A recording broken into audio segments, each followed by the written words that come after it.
The डिबेटमध्ये आपलं स्वागत आहे. आज आपण अशा एका प्रश्नाचा वेध घेणार आहोत जो आपल्या या आधुनिक महत्वाकांक्षी जगाला अगदी थेट भिडतो. हो, आणि हा विषय खूप नाजूक आहे. अगदी बरोबर. म्हणजे विचार करा, एखादा सामान्य माणूस शून्यातून विश्व निर्माण करतो. तो व्यावसायिक यशाच्या सर्वोच्च शिखरावर पोचतो.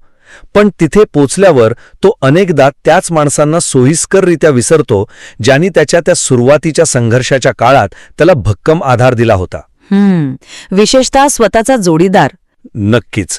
ज्या जोडीदाराने घर आणि कुटुंबाची जबाबदारी पेलली, स्वतःच्या स्वप्नांना मुरड घातली, म्हणूनच हा माणूस बाहेरच्या जगात विनासायास लढू शकला. तर आजचा डिबेटचा मुख्य प्रश्न हा आहे की हे असं कृतज्ञ होणं हा केवळ एक आजच्या काळातील सामाजिक बदल आहे की संत तुकाराम आणि भगवद्गीतेच्या नजरेतून पाहिले तर एक अत्यंत गंभीर नैतिक आणि मानसिक अधपतन आहे. खूपच अचूक प्रश्न आहे हा. आणि जेव्हा आपण या अत्यंत गुंतागुंतीच्या मानवी वर्तनाचा अभ्यास करतो तेव्हा आपल्याला केवळ वरवरच्या निष्कर्षांवर थांबून चालत नाही. यामागील जे मानसशास्त्र आहे आणि परिस्थितीचेही विश्लेषण आपल्याला करावे लागते. माझी भूमिका यावर स्पष्ट आहे. मी मान्य करते की कृतज्ञता ही वाईटच आहे, पण याकडे केवळ एक जाणीवपूर्वक केलेला नैतिक अपराध किंवा थेट मानसिक आजार म्हणून पाहणे ही घाई ठरू शकते. मी याकडे यशाच्या प्रक्रियेत निर्माण होणारा तुलनेचा रोग आणि एक पायाचा सापळा म्हणजे फाउंडेशन ट्रॅप म्हणून पाहते. अच्छा, म्हणजे तुम्ही याला दोष मानत नाही? तसं नाहीये. जिथे यशस्वी माणूस मुद्दाम किंवा जाणीवपूर्वक वाईट नसतो, पण परिस्थितीच्या आणि दुसऱ्याच्या योगदानाच्या आकलनात तो पूर्णपणे अंध होतो. पण हे अंध होणं म्हणजेच तर खरी समस्या आहे ना. आणि म्हणूनच माझी या विषयातील भूमिका अत्यंत ठाम आहे. पाठीराख्यांना विसरून त्यांच्या त्यागाकडे दुर्लक्ष करून मिळवलेले यश आणि त्यानंतर निर्माण होणारा हे सगळं केवळ मीच माझ्या हिमतीवर मिळवले हा कर्तेपणाचा अहंकार हा एक प्रकारचा मानसिक विकार आहे. मानसिक विकार हे थोडं. हो, आधुनिक मानसशास्त्रात ज्याला आपण नार्सिसिझम म्हणतो तोच हा विकार आहे. संत तुकाराम महाराज आणि संत ज्ञानेश्वरांनी याच प्रवृत्तीला राजस अहंकार म्हणत कडक शब्दांत नाकारले आहे. ज्यांच्या आधारावर आपण उभे आहोत त्यांना जाणीवपूर्वक विसरणे ही एक भयंकर नैतिक शोकांतिका आहे. आपण एका जुन्या आणि अत्यंत टोकदार रूपकाचा विचार करूया. काठी फेकून देणारा आंधळा. हो, ते प्रसिद्ध रूपक आहे. बरोबर. एका आंधळ्या माणसाला एक काठी रस्ता दाखवते, त्याला खड्ड्यात पडण्यापासून वाचवते. अनेक वर्षे ती काठी त्याचा एकमेव आधार असते. पण जेव्हा त्या माणसाला वैद्यकीय उपचाराने डोळे येतात, तो पाहू लागतो, तेव्हा तोच ती काठी निरुपयोगी समजून फेकून देतो. तो हे पूर्णपणे विसरतो की जर ती काठी नसती तर तो डोळे येईपर्यंत जिवंतही राहिला नसता. आधुनिक करिअरच्या शर्यतीत माणूस ही चूक करत नाहीये का? जोडीदाराने जबाबदाऱ्यांची धुरा सांभाळली म्हणून तुम्ही यशस्वी झालात. डोळे आल्यावर काठी फेकून देणे हा निव्वळ स्वार्थ आणि प्राण्यासारखा व्यवहार आहे. एक सेकंड थांबा. इथे मला तुम्हाला थोडं थांबवायचं आहे. बोला ना. काठी फेकून देणारा आंधळा हे रूपक ऐकायला खूप नाट्यमय आणि प्रभावी वाटतं, पण आधुनिक यशाच्या संदर्भात ते तांत्रिकदृष्ट्या चुकीचे आहे. चुकीचे कसे? कारण त्या रूपकात एक जाणीवपूर्वक केलेला क्रूर स्वार्थ दिसतो. आंधळ्याला माहीत असतं की आपण काठी फेकून देतोय, पण मी मगाशी ज्या पायाचा सापळ्याचा म्हणजेच फाउंडेशन ट्रॅपचा उल्लेख केला तो याहून खूप वेगळा आहे. तुम्ही एका गगनचुंबी इमारतीचा विचार करा. इमारतीचा कळस आकाशात डौलाने उभा राहण्यासाठी तिचा पाया जमिनीखाली अंधारात कायमचा गाडून घ्यावा लागतो. यशाच्या शिखरावर असलेला माणूस त्या पायाला मुद्दाम विसरत नाही किंवा फेकून देत नाही. समस्या अशी असते की शिखरावरून पाहताना तो पाया त्याच्या डोळ्यांना भिसतच नाही. म्हणजे तुम्ही म्हणताय की तो केवळ एक आकलनाचा दोष आहे? होय, खरं तर तो आकलनाचाच दोष आहे. तुम्ही गुरुत्वाकर्षणाचं उदाहरण घ्या. आपण पृथ्वीवर चालतो, पळतो, उड्या मारतो. आपल्याला गुरुत्वाकर्षणाची जाणीवही नसते. बरोबर आहे. पण तेच आपल्याला जमिनीवर घट्ट धरून ठेवतं. जेव्हा एखादा अंतराळवीर अवकाशात जातो जिथे गुरुत्वाकर्षण नसतं तेव्हा त्याचे स्नायू अक्षरशः गळून पडतात, कमकुवत होतात. यशाच्या शिखरावर पोहोचल्यावर या लोकांचं अगदी असंच होतं. जोडीदाराचा आधार हा त्या गुरुत्वाकर्षणासारखाच असतो, पण तो इतका सवयीचा आणि अदृश्य झालेला असतो की यशस्वी व्यक्तीला त्याचे अस्तित्वच जाणवेनसे होते. जेव्हा तुम्ही व्यावसायिक शर्यतीत वेगाने पळत असता तेव्हा तुमचे लक्ष फक्त पुढच्या लक्ष्यावर असते. त्यामुळे याला थेट नार्सिसिझम किंवा विकृत स्वार्थ ठरवणे हे मानवी मेंदूच्या गुंतागुंतीला अतिसुलभ करण्यासारखे आहे. हा युक्तिवाद वरवर पाहता तर्कसंगत वाटतो, पण जेव्हा आपण याला प्रत्यक्ष आयुष्यात लागू करतो तेव्हा त्यातला फोलपणा दिसून येतो. तो कसा काय? कारण जेव्हा एखादा यशस्वी सीईओ किंवा मोठा व्यावसायिक आपल्या पत्नीला किंवा पतीला हिणवून विचारतो की तू घरात करतेस तरी काय, माझ्या पैशांवर जगतेस तू, तेव्हा हा केवळ आकलनाचा दोष नसतो. गुरुत्वाकर्षण दिसत नाही म्हणून अंतराळवीर गुरुत्वाकर्षणाला शिव्या देत नाही. पण इथे मात्र यशस्वी व्यक्ती जाणीवपूर्वक समोरच्याला कमी लेखते. अरे पण तो असा प्रश्न का विचारतो? त्यामागची प्रक्रिया समजून घेणं आवश्यक आहे. इथेच मी ज्याला तुलनेचा रोग म्हणते तो सुरू होतो. कोणत्याही यशस्वी नात्यामध्ये दोन महत्वाचे आणि परस्पर पूरक घटक असतात: स्थैर्य आणि गती. एका व्यक्तीने स्वतःला थांबवून घेऊन कुटुंबाला, घराला स्थैर्य दिले, म्हणूनच दुसऱ्याला आकाशात झेप घेण्यासाठी गती मिळाली. अगदी बरोबर. आणि हेच ती यशस्वी व्यक्ती विसरते. कारण आपली सामाजिक व्यवस्था तशी आहे. आपली आजची भांडवलशाही आणि व्यावसायिक व्यवस्था फक्त आणि फक्त गती मोजते. तुमचा पगार, तुमचं प्रमोशन, तुमची कंपनीची उलाढाल हे सगळं गतीचं मोजमाप आहे. हे मान्य आहे मला. स्थैर्याला मोजण्याचं कोणतंही आर्थिक परिमाण या जगात नाही. त्यामुळे जेव्हा तो नवरा किंवा ती बायको जो यशाच्या शिखरावर आहे तो जोडीदाराकडे पाहतो तेव्हा तो समाजाने दिलेल्या त्याच सदोष पट्टीने त्याला मोजायला लागतो. माझी गती वर्षाला कोटी रुपये कमवण्याची आहे, तुझी गती काय आहे? हे मूल्यांकनाचे आणि मोजमापाचे अपयश आहे. ते जोडीदाराला स्वतःची बॅलन्सिंग पॉवर न मानता केवळ एक दुय्यम घटक मानू लागतात. हा व्यक्तीचा मानसिक विकार नसून यशाला मोजण्याच्या आपल्या सामूहिक पद्धतीचा दोष आहे. पण बघा, समाजाच्या मोजमापाचा दोष देऊन आपण त्या व्यक्तीच्या वैयक्तिक जबाबदारीतून तिची सुटका करू शकत नाही. सुटका कोण करतंय? तुम्ही म्हणताय की तो समाजाने दिलेल्या पट्टीने मोजतो, पण भगवद्गीतेने हजारो वर्षांपूर्वी यावर एक शाश्वत पट्टी दिली आहे ना. भगवद्गीतेच्या 3ऱ्या अध्यायातील 27व्या श्लोकाकडे जरा लक्ष द्या. भगवान श्रीकृष्ण अत्यंत स्पष्ट शब्दांत सांगतात. तो प्रकृतीचा श्लोक. हो, तोच. प्रकृतीः क्रियमाणानी गुणैः कर्माणि सर्वशः अहंकार विमूढात्मा कर्ताहमिति मन्यते.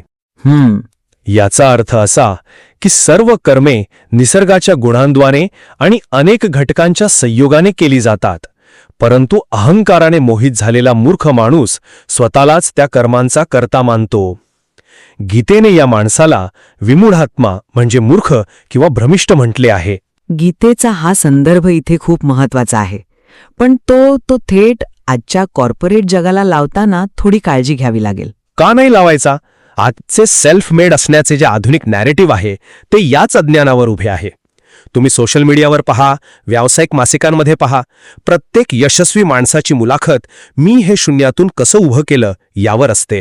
हो, ते असतंच. पण हजारो अदृश्य हातांचा, विशेषतः ज्याने तुमच्या मुलांचे आजारपण काढले, तुमच्या म्हाताऱ्या आईवडिलांना सांभाळले, त्या जोडीदाराचा वाटा पूर्णपणे नाकारून मी हे सर्व एकट्याने मिळवले असा दावा करणे हा विकार नाही तर काय. गीतेतील विमूढात्मा तोच आहे जो स्वतःच्या यशात इतर कोणाचेही अस्तित्व मान्य करायला तयार नसतो. आणि जेव्हा हे घडते तेव्हा दुसऱ्याबद्दलची सहानुभूती पूर्णपणे नष्ट होते. हीच तर नार्सिसिझमची पहिली पायरी आहे. मला तुमची चीड समजते आणि सेल्फ मेड या संकल्पनेतला खोटेपणाही मला मान्य आहे. पण आपण विमूढात्मा या शब्दाचा अर्थ थोडा सखोलपणे पाहूया. गीतेतील ही संकल्पना वैश्विक आणि पारमार्थिक सत्यासाठी वापरली आहे. तिथे निसर्ग किंवा प्रकृती करता आहे असे म्हटले आहे. बरोबर आहे.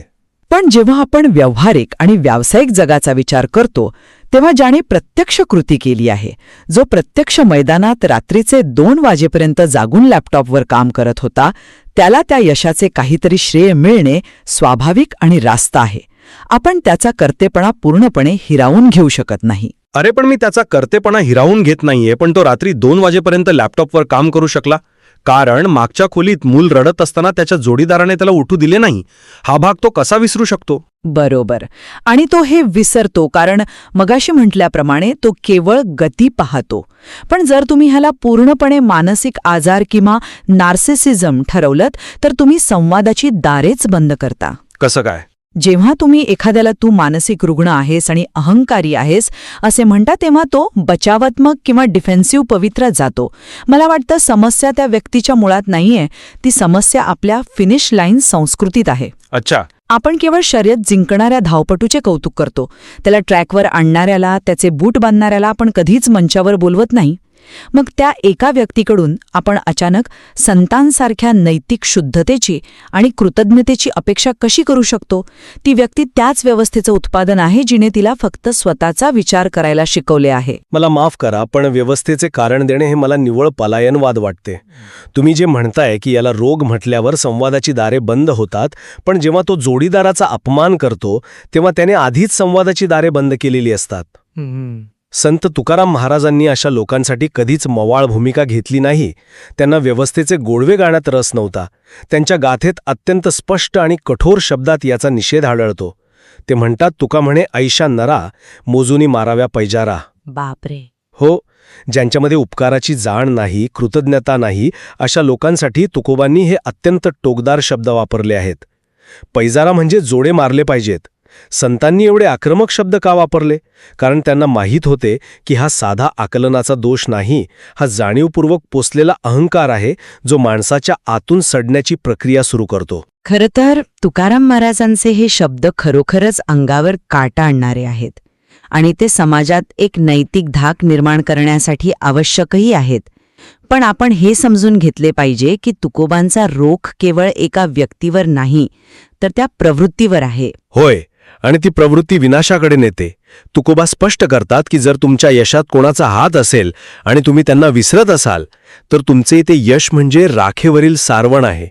राखेवर कितीही सारवले तरी त्याला कोणताही भक्कम आधार नसतो, ते कधीही ढासळू शकते. निसर्गाचा न्याय अत्यंत कठोर असतो. जे लोक यशाच्या शिखरावर असताना कृतज्ञ होतात त्यांचा जेव्हा पडता काळ येतो, आणि तो प्रत्येकाच्या आयुष्यात येतोच, तेव्हा त्यांना सावरून घ्यायला ती जुनी काठी किंवा तो पाया उरलेला नसतो. विनाशकाले विपरीत बुद्धी या उक्तीप्रमाणे ज्या जोडीदाराने तुम्हाला घडवले त्याचाच अपमान करणे हे विनाशाचे पहिले लक्षण आहे. याला तुम्ही केवळ तुलनेचा रोग म्हणून कसे सोडून देऊ शकता?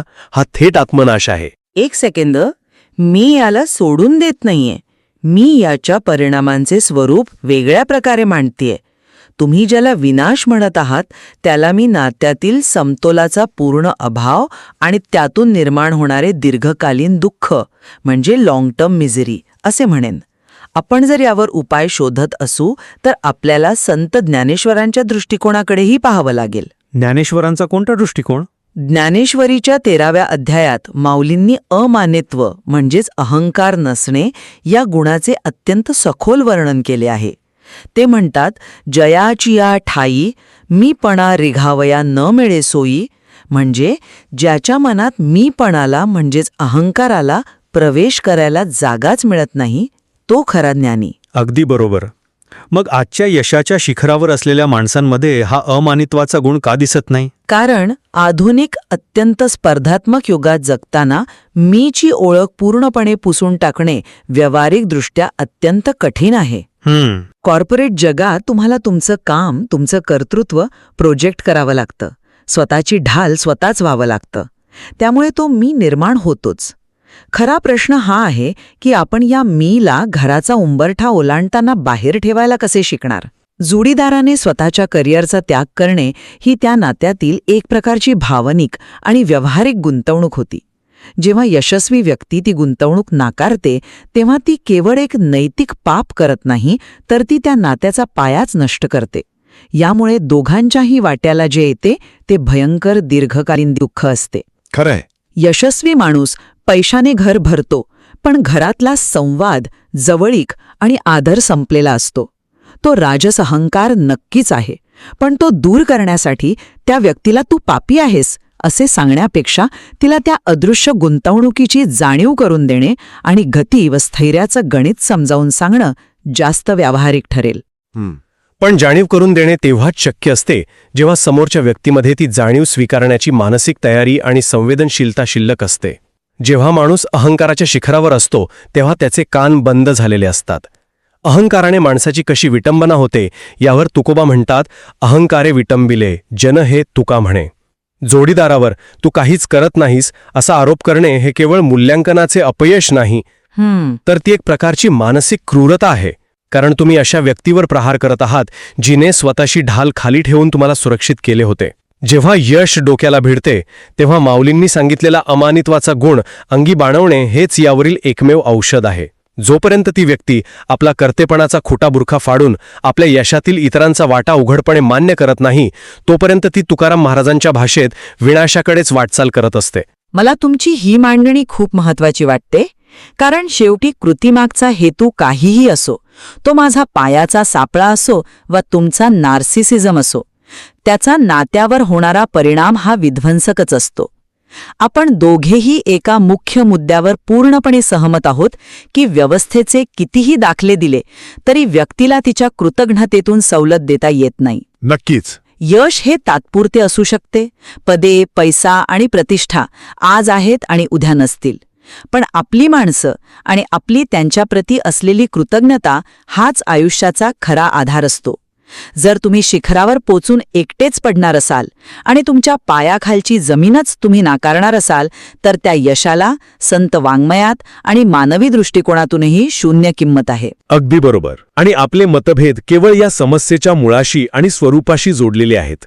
माझ्या मते हे कृत्य म्हणजे थेट जाणीवपूर्वक केलेला कृतघ्नपणा आणि संतांनी सांगितलेला निव्वळ राजस अहंकार आहे, जो व्यक्तीला थेट आत्मनाशाकडे आणि मानसिक विकृतीकडे नेतो. आणि माझी भूमिका अशी आहे की याला केवळ एक काळा पांढरा नैतिक अपराध मांडण्यापेक्षा यशाच्या रचनेत लपलेला तो एक पायाचा सापळा आणि तुलनेचा रोग आहे, जिथे गती आणि स्थैर्य यातील फरक न समजल्यामुळे आणि यशाला मोजण्याच्या आपल्या सामाजिक व्यवस्थेच्या सदोष मूल्यांकनामुळे हा एक गुंतागुंतीचा गोंधळ निर्माण होतो. पण या दोन्ही बाजूंमधून एक गोष्ट नक्कीच स्पष्ट होते. यशाची खरी व्याख्या काय असावी आणि मानवी जीवनात कृतज्ञतेचं स्थान किती सर्वोच्च आहे यावर संत तुकाराम महाराज, ज्ञानेश्वर माऊली आणि भगवद्गीतेचे विचार हजारो वर्षानंतरही आजच्या या आधुनिक तंत्रज्ञानाने प्रगत पण भावनिकदृष्ट्या हरवलेल्या जगात किती अचूक आणि प्रासंगिक आहेत.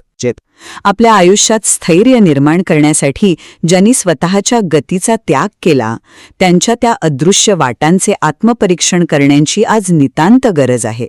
नात्यांमध्ये व्यावसायिक यशाची पट्टी न वापरता त्या अदृश्य गुंतवणुकीचा सन्मान करायला पण शिकलं पाहिजे. अगदी.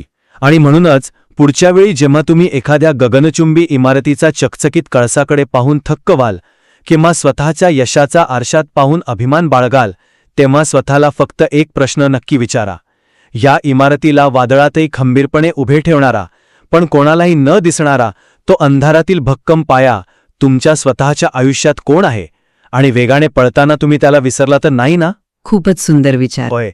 तर या अंतर्मुख करणाऱ्या प्रश्नासोबतच आपण आजची ही द डिबेटची चर्चा येथेच थांबूया. ऐकत रहा आणि विचार करत रहा.